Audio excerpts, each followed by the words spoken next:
Supongo que ya es hora de que cuente esta historia. No me estoy haciendo más joven y creo que es una historia que debe ser transmitida, teniendo en cuenta el estado del mundo. Esto fue en mis primeros días en el DNR, que es el Departamento de Recursos Naturales, por supuesto, en una unidad llamada en broma, la Unidad de Acosadores Nocturnos. Nuestro trabajo consistía en ocuparnos de los casos considerados CZE, es decir, entidades zoológicas clasificadas. Cualquier cosa encontrada en el mundo natural que requiriera cuidados especiales y contingencias diplomáticas. Hombres lobo, yetis, tritones, cualquiera de esas entidades que desafían las convenciones científicas, muestran una inteligencia similar a la nuestra, o presentan una amenaza formidable para nuestra especie que requiere un alto nivel de discreción y tacto por nuestra parte. Si alguien tiene un encuentro con un CZE, eso no es algo que investiguemos, salvo para asegurarnos de que no han recogido ninguna prueba que pueda comprometer la privacidad del CZE.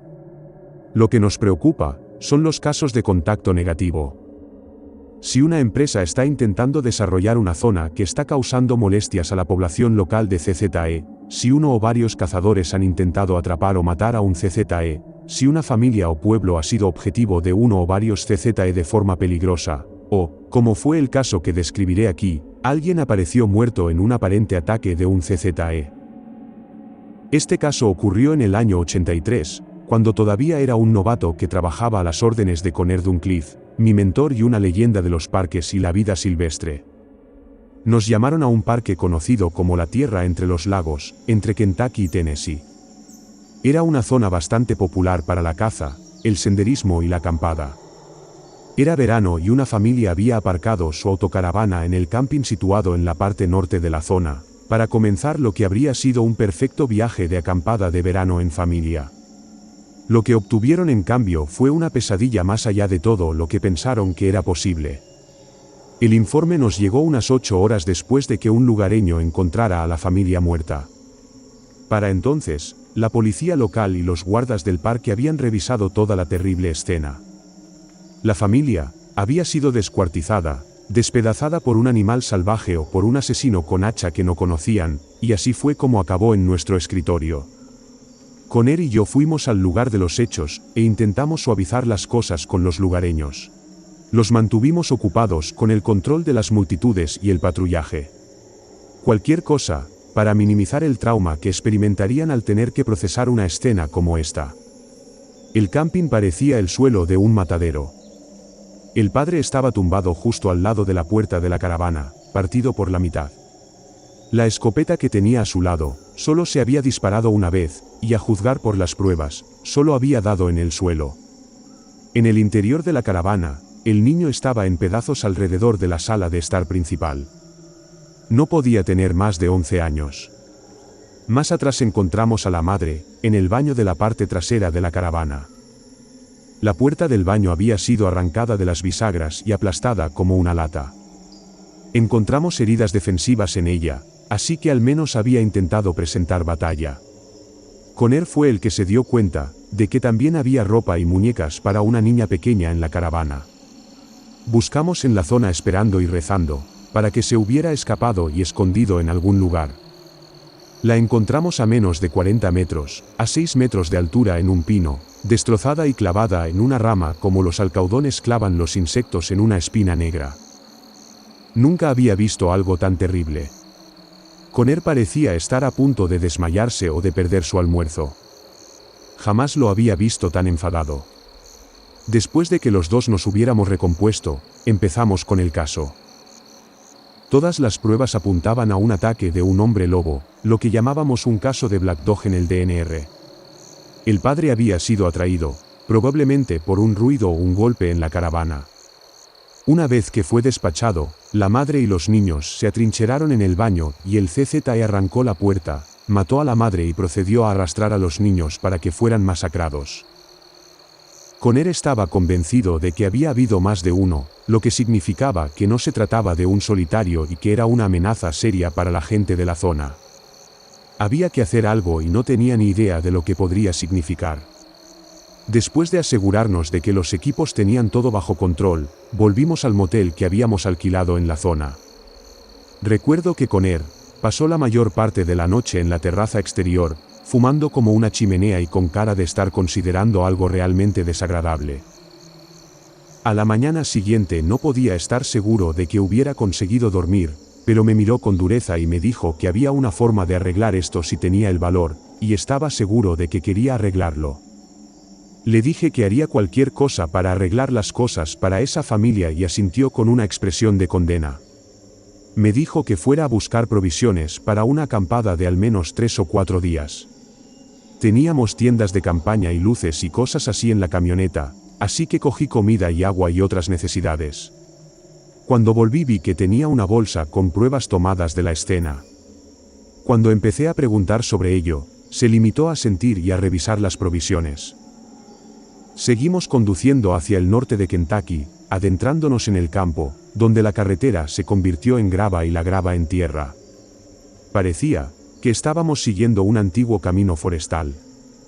Cuando llegamos a una valla marcada como terreno protegido, dejamos el camión y nos adentramos en el bosque durante la mayor parte del día.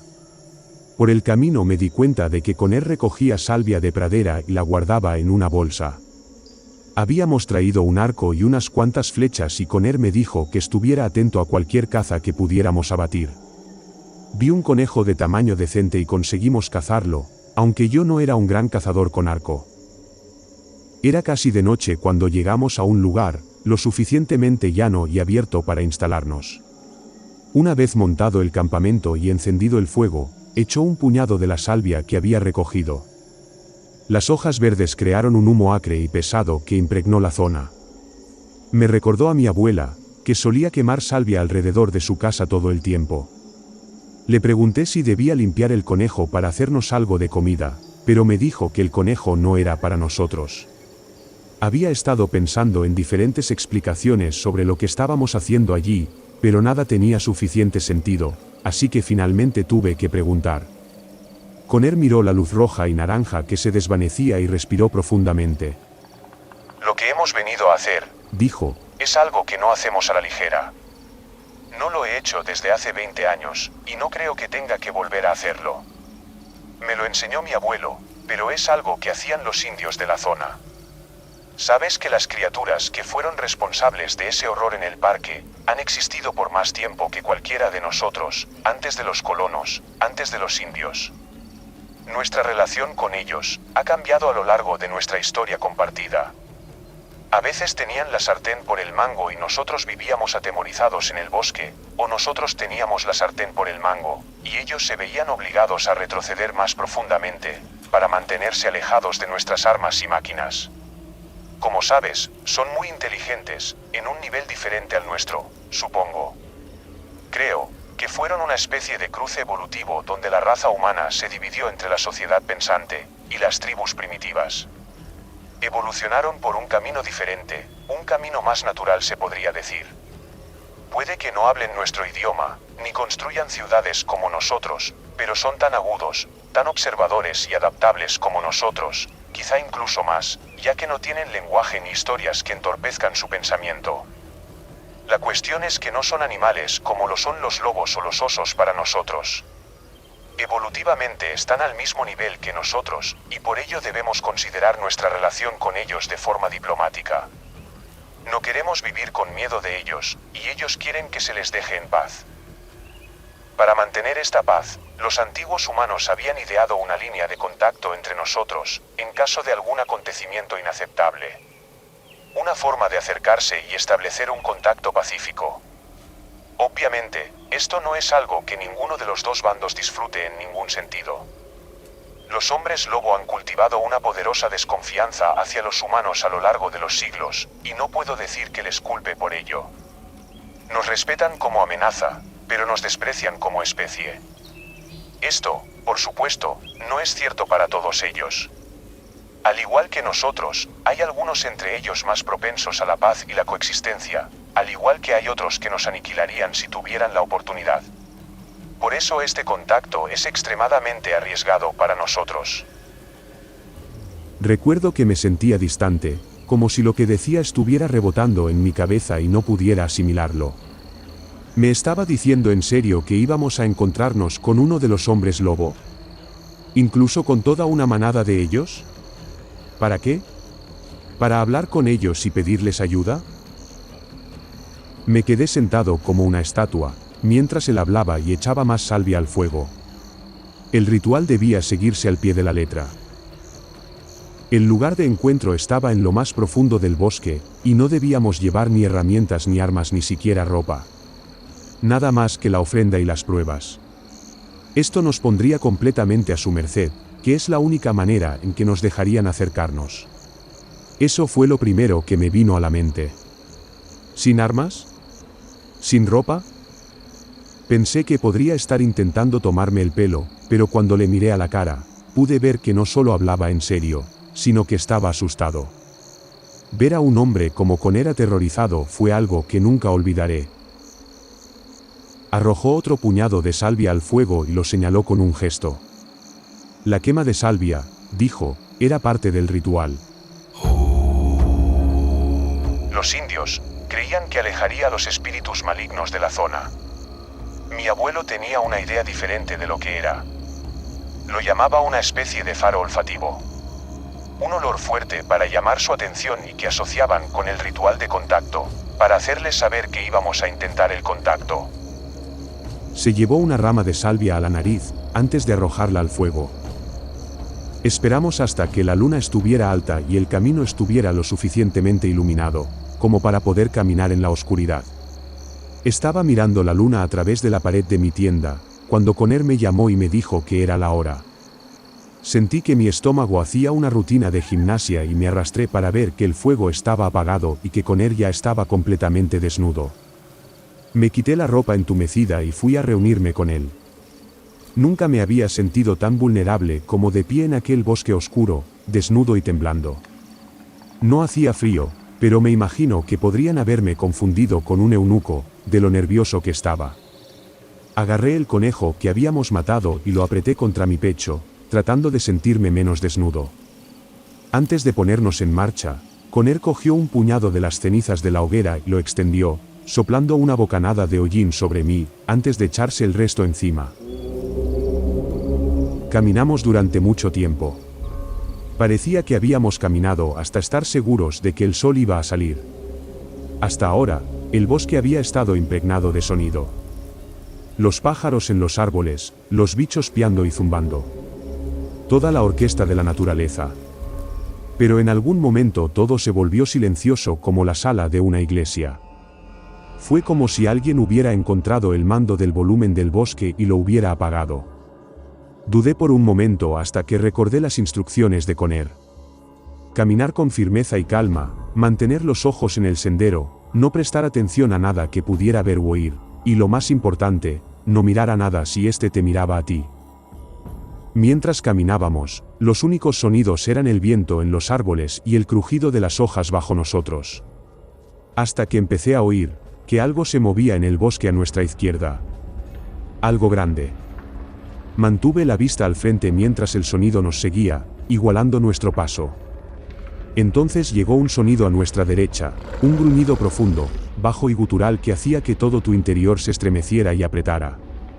Había oído a los investigadores mencionar el infrasonido, una especie de sonido de baja frecuencia que puede provocar ansiedad y sentimientos de temor en las personas. Decían que podía detectarse en el rugido de un tigre y que nuestra reacción a él podría estar ligada a nuestros miedos ancestrales. Quizá no eran los tigres lo que les preocupaba, después de todo. En cualquier caso, al estar allí en la oscuridad, sin nada entre ellos y nosotros, no puedo describir el terror que sentí. Mientras caminábamos, los dos que estaban a nuestros lados se mantenían a nuestra altura. Uno de ellos saltó al camino detrás de nosotros y soltó otro gruñido que me hizo vibrar los dientes antes de cargar contra nosotros. Pude oír el choque de las hojas, y sentir el golpe de sus pies contra el suelo, a menos de medio metro de mí. Tuve que hacer todo lo posible para no girar y salir corriendo hacia la línea del bosque, gritando y orinándome. Oí cómo se deslizaba hasta detenerse y sentí cómo la tierra y los palos que levantaba rebotaban en mis pantorrillas, pero seguí caminando, y Connor hizo lo mismo. Ya no sentía mi cuerpo, pero concentré toda mi cordura en caminar, y mirar hacia adelante. Cuando Connor finalmente se detuvo, habíamos llegado a un claro. La hierba y la salvia de la pradera eran de un plateado brillante a la luz de la luna, que era tan fuerte que parecía de día. Por un momento nos quedamos parados, el bosque estaba quieto y silencioso como un cementerio. Entonces, vislumbré unos ojos que reflejaban la luz de la luna, en los arbustos que teníamos delante. Una gran forma surgió del bosque frente a nosotros. Se arrastró hacia adelante a 4 patas, su pelaje negro parecía absorber toda la luz. Una silueta viva con 2 perlas brillantes donde deberían estar sus ojos. Otros 2 emergieron a su lado como guardaespaldas, uno de ellos parecía plata hilada a la luz de la luna, y sus ojos tenían una chispa como el ámbar cuando se frota contra la lana. El otro tenía manchas negras, y ojos que brillaban como las cenizas moribundas de una vieja hoguera. Casi rompí mi compostura, cuando sentí un aliento caliente en la parte posterior de mis piernas, y escuché un resoplido. Me retorcí involuntariamente y la cosa soltó otro gruñido bajo de advertencia, antes de tocar con su fría nariz mi trasero mientras olfateaba y me rodeaba. Otra forma negra también rodeaba a Connor y no pude ver su cara, pero algo en su actitud tranquila calmó el estruendo de mis oídos. El hombre lobo que me rodeaba volvió a gruñir e intentó mirarme a los ojos, y yo aparté la mirada rápidamente, esquivando su mirada como un niño nervioso que se enfrenta a un policía enfadado. Se abalanzó sobre mí y escuché el chasquido de sus dientes, y sentí la ráfaga de aire al morder, provocando un escalofrío, que me hizo alegrarme de haber vaciado la vejiga antes de salir. El gran hombre lobo negro nos miró por un momento antes de moverse. Algo en su interior estalló como una ramita que se rompe en una toalla mojada y se levantó lentamente sobre 2 patas. Los otros 2 le siguieron. Los 2 que estaban a sus lados debían de medir 2 o 3 metros, pero el negro debía de estar cerca de los 3 metros. Nunca había visto algo tan grande, tan cerca. Casi oscureció la luna sobre nosotros. Connor me miró e hizo un gesto hacia el conejo que sostenía. Me sentí como en un sueño de terror a cámara lenta, y mi cuerpo no respondía. Un gruñido bajo detrás de mí me sacó de dudas, y di un paso adelante. Podía sentir los ojos sobre mí, como atizadores calientes sostenidos a centímetros de mi piel, esperando una excusa para cerrar la brecha. Dejé el conejo a los pies del más grande, adentrándome en su sombra, que parecía ser una extensión de sí misma, como si me metiera en una inmensa boca abierta. Un resoplido llegó desde lo alto y sentí que me arrastraban el pelo. Para mi absoluto horror, una nariz entró en mi campo de visión, luego un hocico y después las brillantes perlas bioluminiscentes de sus ojos.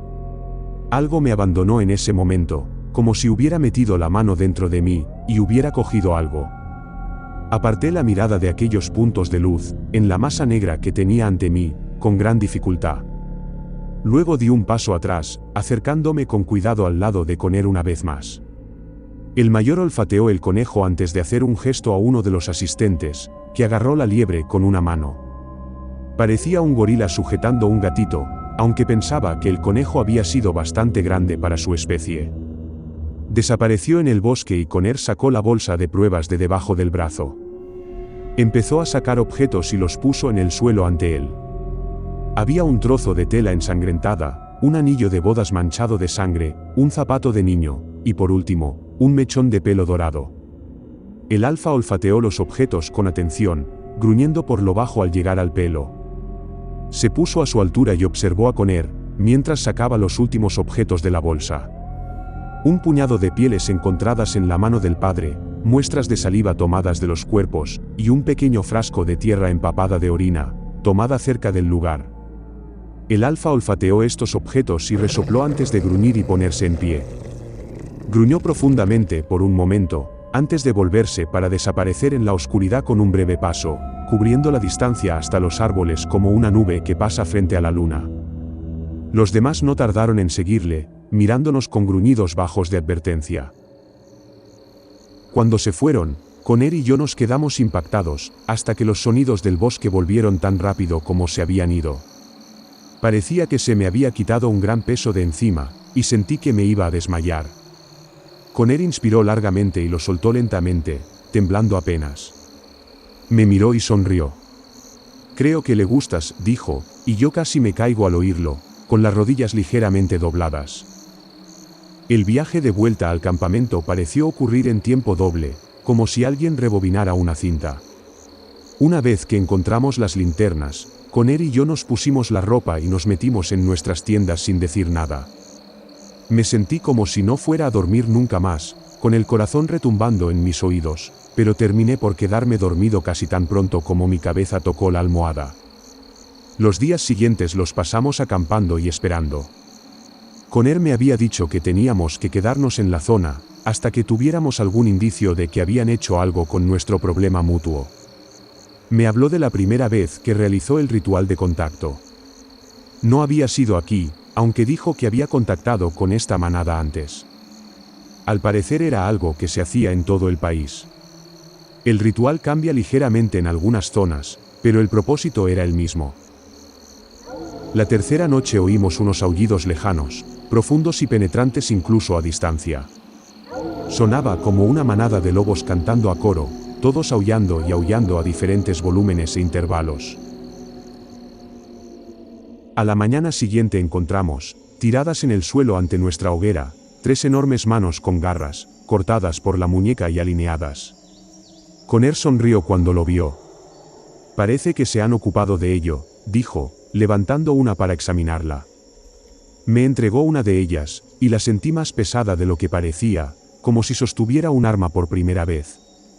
La mano era más grande que mis 2 manos juntas, y las largas garras al final de cada dedo, debían de medir 5 pulgadas y estaban ligeramente retraídas.